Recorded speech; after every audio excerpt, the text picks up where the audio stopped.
அஸ்ஸலாமு அலைக்கும் வரஹ்மத்துல்லாஹி வபரகாத்துஹு.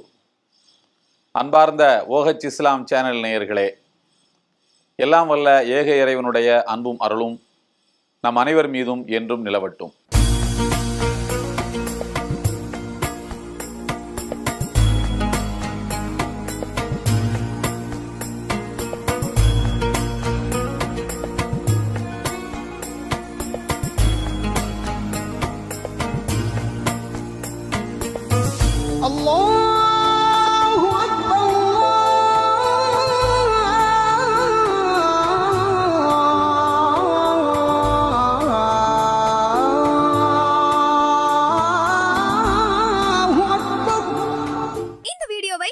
வழங்குபவர்கள் Paces Pay, secure digital payments with multiple features and great success rate. வழிகாட்டும் வான்மறை என்ற சிறப்பான இந்த தொடரில் இன்றும் உங்களை எல்லாம் சந்திப்பதில் மகிழ்ச்சி. அன்பானவர்களே, இறைவன் நமக்கு பல ஆற்றல்களை வழங்கியிருக்கிறான். உன்னதமான ஆற்றல்கள் பலவற்றை வழங்கியிருக்கலாம்.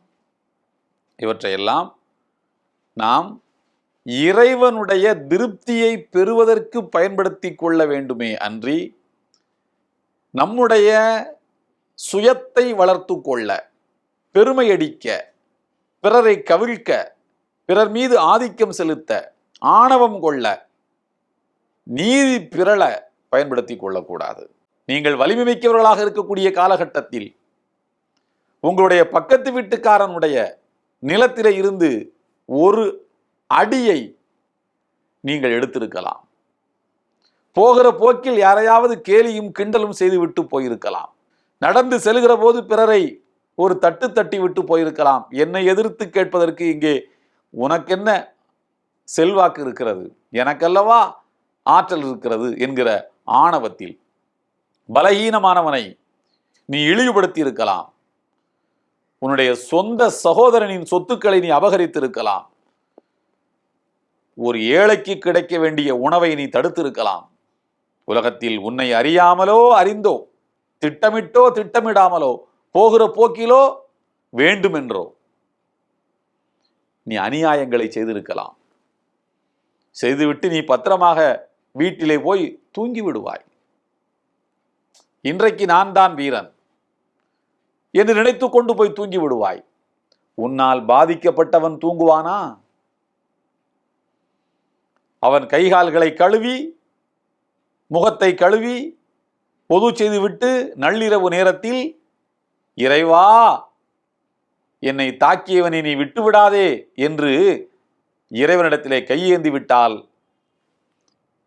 பாதிக்கப்பட்டவனுடைய சாபத்துக்கும் இறைவனின் ஏற்புக்கும் குறுக்கே எந்த திரையும் இல்லை என்றார்கள் நபிகள் நாயகம் இறைவனருள் பெற்ற இறுதி தூதர் அவர்கள். எனவே அபகரித்து விட்டும், அடித்து விட்டும், திட்டிவிட்டும், பேசிவிட்டும், கேலி செய்துவிட்டும் நிம்மதியாக நீங்கள் போய்விடுவீர்கள். ஆனால் அவன் போனானா தெரியாது. அவனுடைய பிரார்த்தனை இறைவனால் ஏற்கப்பட்டு விட்டால் என்ன ஆவது? இறை தூதர் நூஹ் நபி அவர்கள் அப்படித்தான். இதை எல்லாம் வல்ல இறைவன் 54வது அத்தியாயத்தின் 10வது வசனத்தில் சொல்கிறான், அன்னி மக்லூபும் ஃபந்தசிர். இறைவா, நான் தோற்று போய்விட்டேன், எனக்கு உதவி செய். அவ்வளவுதான். இறை தூதர் நூஹ் நபி அவர்கள் அப்படித்தான் கேட்டார்கள்.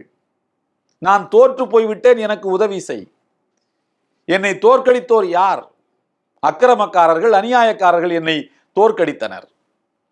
அவர்களை தட்டி கேட்க வேண்டும், அநியாயத்தை நிறுத்த வேண்டும் என்று நான் நினைத்தாலும் இயலவில்லை. அவர்களால் அவர்களுக்கு கூட்டம் பெரியது, எனக்கு ஆதரவாளர்கள் இல்லை. நான் என்ன செய்வேன் என்று இறைவனிடத்திலே கையேந்தினார்கள். என்ன நடந்தது? வானம் பொழிந்தது, மழையாக பூமியில இருந்து நீர் கொப்பளித்தது. ஃபல்தகல் மா, இரண்டு தண்ணீர்களும் சந்தித்து கொண்டன. கீழிருந்தும் பொங்கியது, மேலிருந்தும் மழை பொழிந்தது. அக்கிரமக்காரர்கள் அழிந்தே போனார்கள் என்கின்றான் இறைவன். எனவே பாதிக்கப்பட்டவர்களின் சாபத்துக்கு அஞ்சிக் கொள்ளுங்கள்.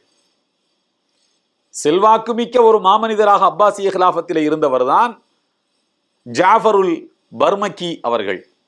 அந்த ஜாஃபருல் பர்மக்கி அவர்களையும் அவர்களுடைய தந்தையையும் ஆட்சியாளர்கள் சிறையிலே அடைத்து விட்டார்கள். ஒரு நாள் ஜாஃபருல் பர்மக்கி தன் தந்தையிடத்திலே கேட்கிறார், என் அருமை தந்தையே, நாம் என்ன தப்பு செய்தோம், நாம் என்ன பிழைகள் செய்தோம்? நன்மையை செய்யும்படி மக்களுக்கு நாம் அறிவுரைகளை வழங்கி கொண்டிருந்தோம், தீமைகளை செய்யக்கூடாது என்று மக்களை நாம் தடுத்து கொண்டிருந்தோம். நம்மிடத்திலே பணத்துக்கு என்ன குறை, செல்வாக்குக்கு என்ன குறை, ஆட்சியாளர்களுக்கு நாம் பக்கத்தில் இருக்கிறோம், நெருக்கத்தில் இருக்கிறோம். அதிகாரத்துக்கு சமீபத்தில் இருக்கக்கூடிய நாம் ஏன் சிறைச்சாலைக்கு வர வேண்டும் என்று கேட்டார்கள். அதற்கு அவர்களுடைய தந்தையார் சொன்ன வார்த்தை என்ன தெரியுமா? என் அருமை மகனே, தாவத்துல் மதுலூமி கஃபல்னா அன்ஹா வலம் யஃபல் இல்லாஹு. யாரேனும் ஒருவருக்கு அநியாயத்தை செய்துவிட்டு நமக்கென்ன என்று நாம் கவனக்குறைவாக வந்திருப்போம். இவற்றையெல்லாம் இறைவன் கவனத்தோடு பார்க்கிறான்.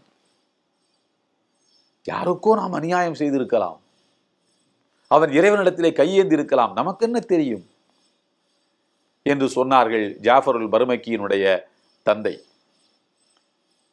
கலீஃபா அல் மஹ்தி அவர்கள் சிறுவயது பிள்ளையாக இருந்த வேளையில் அவர்களை அவருடைய தந்தையார் கொண்டு போய் இமாமிடத்திலே மார்க்க கல்வியை படிப்பதற்கு ஒப்படைக்கிறார்கள்.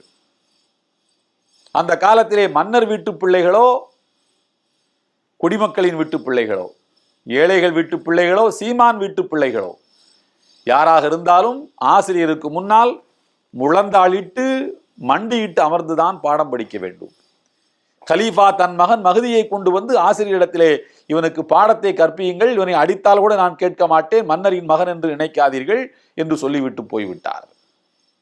கலீஃபா அந்த பக்கம் திரும்பி போனதுதான் தாமதம். ஆசிரியர் ஒரு பிரம்பு குச்சியை எடுத்தார். அரசரின் பிள்ளையை, அரசரின் மகனை, மாணவனாக வந்து மண்டிட்டு இருக்கக்கூடிய அரசரின் மகனை தன்னால் இயன்ற மட்டும் அடித்தார். அரசர் தான் சொல்லிவிட்டு போய்விட்டாரே, என் மகன் என்று பார்க்க வேண்டாம், தப்பு செய்தால் அடியுங்கள் என்று அடித்தார். சுற்றி இருக்கக்கூடிய மாணவர்களுக்கோ வியப்பு, எந்த தவறும் அந்த பையன் செய்ய, இப்போதுதான் வந்து உட்கார்ந்து இருக்கிறான், அவன் என்ன தவறு செய்திருக்க முடியும், வாய்ப்பு என்ன இருக்கிறது, இப்படி போட்டு ஆசிரியர் அடிக்கிறாரே. இருந்தாலும் கேட்பதற்கு பயம் ஆசிரியரிடத்திலே. எல்லோரும் வாயை பொத்தி கொண்டு மௌனமாகவே இருந்து விட்டார்கள். கால சுழற்சியில் அரசரின் மகன் அல்லவா, அப்பாசிய கிலாஃபத் என்பது வம்சாவளி ஆட்சி தானே. மஹதி ஆட்சி பொறுப்புக்கு வருகிறார். ஆட்சி பொறுப்பிலே அமர்ந்த உடனேயே தன்னுடைய ஆசிரியரை அழைத்து வர சொன்னார். கலீஃபா கூப்பிடுகிறார், வாருங்கள் என்று. அவனை இங்கே வர சொல் என்றெல்லாம் சொல்லவில்லை. இப்போது கலீஃபா ஆட்சியாளர், அவருக்கு நாம் கட்டுப்பட வேண்டிய கடமை இருக்கிறது.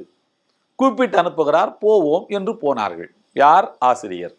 அவையில இருந்து ஆசிரியரை பார்த்த மாத்திரத்தில் கலீஃபா தன்னுடைய இருக்கையில இருந்து, தன்னுடைய சிம்மாசனத்தில் இருந்து எழுந்திருக்கிறார். அவருக்கு எழுந்து அருகிலே இடம் கொடுத்தார். பிறகு அவையில் உள்ளோர் யாருக்கும் தெரியாமல் ஆசிரியரின் காதுக்குள்ளே ஒரு கேள்வியை கேட்டார். ஆசிரியர் அவர்களே, இன்றிலிருந்து சில பல ஆண்டுகளுக்கு முன்னர், 30-45 ஆண்டுகளுக்கு முன்னர் நான் உங்களிடத்திலே பாடம் படிக்க வந்தேன். வந்து மண்டியிட்டு அமர்ந்து என்னை ஒப்படைத்து விட்டு என்னுடைய தந்தை சென்ற உடனேயே என்னை பிரம்பு குச்சி எடுத்து அடி அடி என்று அடித்து விட்டீர்கள். எனக்கு காரணமே தெரியவில்லை. நான் என்ன தவறு செய்தேன்? சொல்லிவிட்டு அடித்திருக்கலாம். இப்போதாவது சொல்லுங்கள், நான் என்ன தவறு செய்தேன் என்று தெரிந்து கொள்ள எனக்கு ஆசை என்றார். ஆசிரியர் சொன்னார், இன்றைக்கு நீ ஹலீஃபாவாகி விட்டாய், எப்படியும் நீ ஹலீஃபாவாக ஆவாய் என்பது எனக்கு தெரியும். ஏனென்றால் இது வம்சாவளி ஆட்சி. நான் உனக்கு ஒரு பாடத்தை கற்பித்தேன். என்னவென்றால், 30-35 ஆண்டுகளுக்கு பிறகும் கூட நீ அன்றைக்கு நடந்த நிகழ்வை மனதிலே வைத்திருக்கிறாயே, அதற்கு என்ன காரணம்? உனக்கு அநீதி இழைக்கப்பட்டிருக்கிறது என்று நீ நினைத்ததுதான் காரணம். நான் உனக்கு சொன்ன செய்தி என்னவென்றால், அநீதி இழைக்கப்பட்டவன் தனக்கு இழைக்கப்பட்ட அநீதியை ஒரு காலமும் மறக்க மாட்டான். அதே போல நீ ஆட்சி பொறுப்பிலே வந்து உட்கார்ந்திருக்கிறாய். யாருக்கும் நீ அநீதி இழைத்து விடாதே, யாரும் அதை மறக்க மாட்டார்கள். நான் உன்னை அடித்தது பாடம் கற்பிக்க. நீ யாருக்கும் அநீதி இழைத்தால் அவர்கள் மறக்காமல் இறைவனிடத்திலே கையேந்துவார்கள். நீ நிலைக்க மாட்டாய். என் அருமை பிள்ளையே, என் அருமை மாணவரே, உனக்கு பாடம் கற்பிக்கத்தான் நான் அடித்தேன். இதை மனதில் வைத்துக்கொண்டு நீ ஆட்சியை நடத்து என்றார்கள்.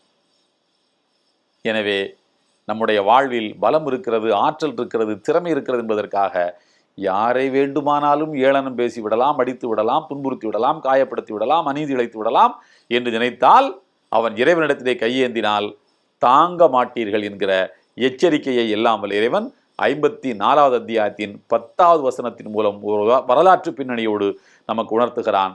எல்லாம் வல்ல ஏக இறைவனின் அன்பும் அருளும் நம் அனைவர் மீதும் என்றும் நிலவட்டும்.